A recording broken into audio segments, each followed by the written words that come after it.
Hi and hello there, Leo. Bago natin simulan ng June 2026 messages ninyo, bati muna natin everybody. Hi and hello sa ating mga bagong viewers. My name is Yan. Returning Eastern buyers, thank you sa inyo. Walang sawang love and support for me. Kung di nyo pa alam, may pa tayong isa pang channel. Link down below lang sa ating description box. Kaya kung interesado kayo, i-click lang yan para makarating po kayo doon. Araw-araw ay nag-upload din tayo ng collective readings for all signs there. At yun nga, no, wala tayong gender dito. So, bahay, lalaki, LGBT, lahat tayo welcome. So, just take only what resonates. So, let's go ahead and check these messages here. Thank you so much, Archangel Michael. Maraming po salamat. Guardian Angels ni Leo. Cross Watchers ni Leo, welcome ka rin. May Leo placement sa natal/birth chart. Welcome din kayo. Just take only what resonates. Messages for Leo for the month of June 2026. Leo's messages for June 2026.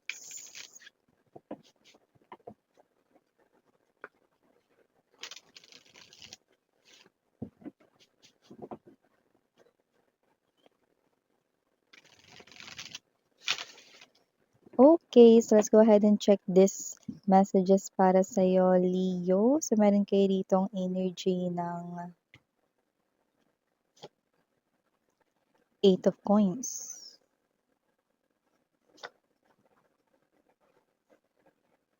Queen of Coins.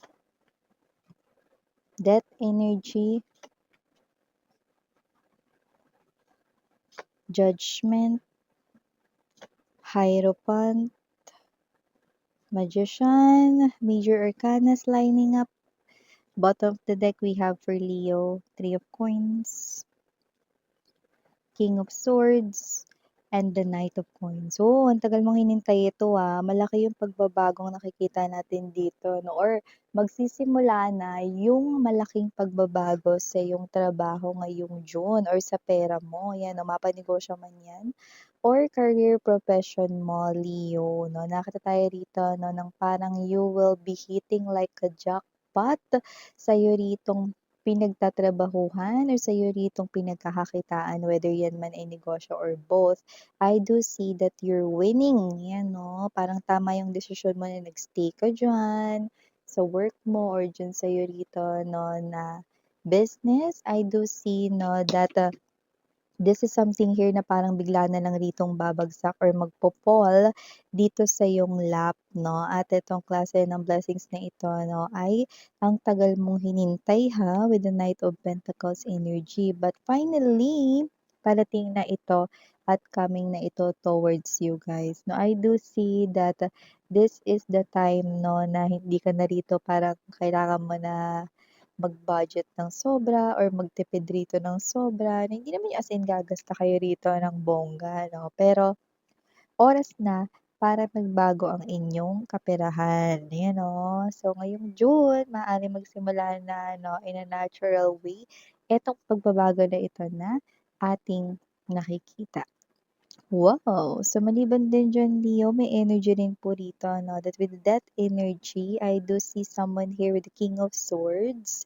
Meron ditong person na parang ipagpipilitan ng kanyang sarili niya sa inyo rito. Hindi dahil sa magkakaroon kayo ng pera, kundi itong person na 'to ay hindi dito matanggap at ma-accept, 'no, na parang ayaw niyo na talaga sa kanya. So, definitely a vibe of a rejected lover. So, puwedeng ex-person mo 'yan. So, I do see that this person right in here, 'no, ay someone na nakikita ko rito na kukulitin kayo, 'no, pero ayaw mo na talaga sa kanya. Okay? Magme-message pa ito at yung iba hindi lang basta magme-message, pupuntahan pa kayo ng taong iyan, yun, 'di ba? So, siyempre hindi niyo naman kailangan na parang kausapin siya. Kung ayaw ninyo mga babes, 'no, for the peace of mind, eh, huwag niyo siyang kausapin or harapin, okey lang yun, okey? So, maliban din diyan, Leo, may energy rin dito, 'no, na meron kayo ritong parang gustong mangyari, 'no, or, meron kayo ritong goal or magiging goal pa lang more likely. May paplanuhin pa lang kayo rito, 'no, and for some reason nakikita na natin na matutuloy yan or magtatagumpay. Success na agad yung pinakikitang outcome dito. Okay? So, I do see na kung ano itong paplanuhin or magiging target goal ninyo. So, saan man yung area ng life ninyo, mapa-financial or love life, makikita natin dito na magtatagumpay. Ayan. Yan. So, maliban din dyan, may energy rin dito na merong isang person na nakakita ng potensyal sa'yo. Yan. So, maaaring ito ay may kinalaman sa talent mo or skills mo. So, nakikita ko na magiging dagdag. Alam mo, iba kasi talaga yung ano eh, yung dating ng money sa'yo ngayong June, no? Parang kagaya na pagsisimula ng tag-ulan. Okay? Parang magsisimula rin na ulanin ka ng pera. Wow! So, I do see new beginning mo talaga, no, na changes ay related sa iyong money. Yan. So, maliban din dyan, nakita rin ako ng energy dito about love, new person na maaari mong ma-meet sa iyong trabaho. Okay? So, kasi naman tong energy na to, doesn't have to be katrabaho mo siya. Pwede. Pero yung iba na pwede nga nakakaugnayan mo dahil sa inyong work. So, pwede nga, like let's say, na meron kayong ibang kausap na other companies kasi supplier niyo, yung mga ganon. Okay? So, just take only what resonates. So, this guy or this woman, no, ay very gentle and sincere. And nakikita ko rin dito na looking for partner din siya at nakikita ko rito na marami kayo ritong similarities kaya agad kayo rito na mag-click. Alam mo yun? So, I do see that this person here, no, once na mag-usap kayo, no, magtutuloy-tuloy na po iyon. Okay? Maybe at first, work ang inyong pag-uusapan or about work. Pero nakikita ko dito na itong person na to, no, ay isang klase ng person dito na, okay, siya yung klase ng person dito na nakikita ko na magtatagal talaga, no? Dahil makikita niya rito sa yung katangian, no, na ikaw yung kanya ritong matagal nang hinahanap when it comes to a lover, no? Future spouse or future companion. So, yun yung nakikita natin dito, Leo. Kaya magkiklik din kayo agad-agad ng taong ito. Oh, 'di ba? So, whatever the case may be, just take only what resonates, no? So, meron pa tayong energy rito, no, ng iba pang messages. So, Leo, meron din tayo rito, no, na energy ng parang ito ay isang klase ng energy na meron ditong very curious sa'yo.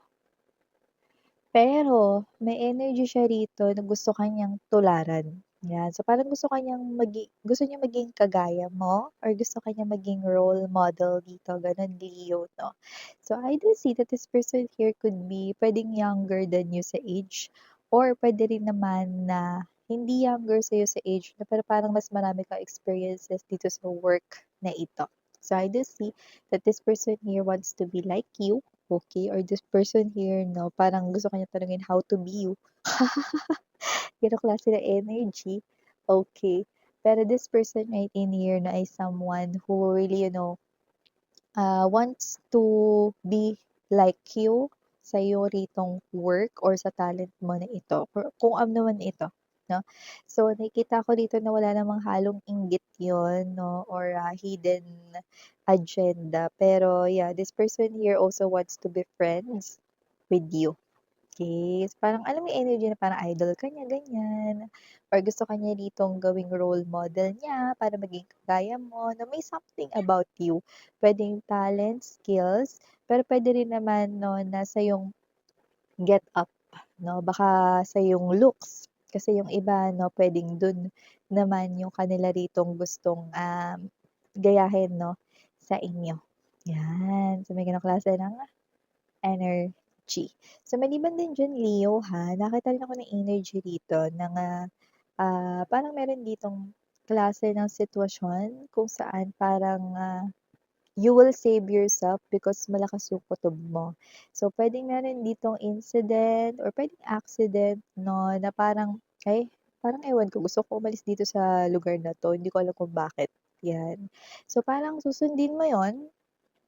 Okay, and then puwedeng malaman mo na, ay kasi dun sa lugar na yun nagkaroon pala ng accident or ng insidente 'no. So definitely, okay, you save yourself from that. Yung iba, don't worry, hindi naman 'to accident na malaki or whatsoever 'no, pero puwedeng ito yung klase ng energy na sinunod mo yung kutob mo. Kay intuition kasi yon. So, nakikita ko rito, no, na dahil doon, nakaiwas ka sa isang klase, no, ng sitwasyon na parang problema dapat. Diba? So, whatever the case may be, just take only what resonates. Okay?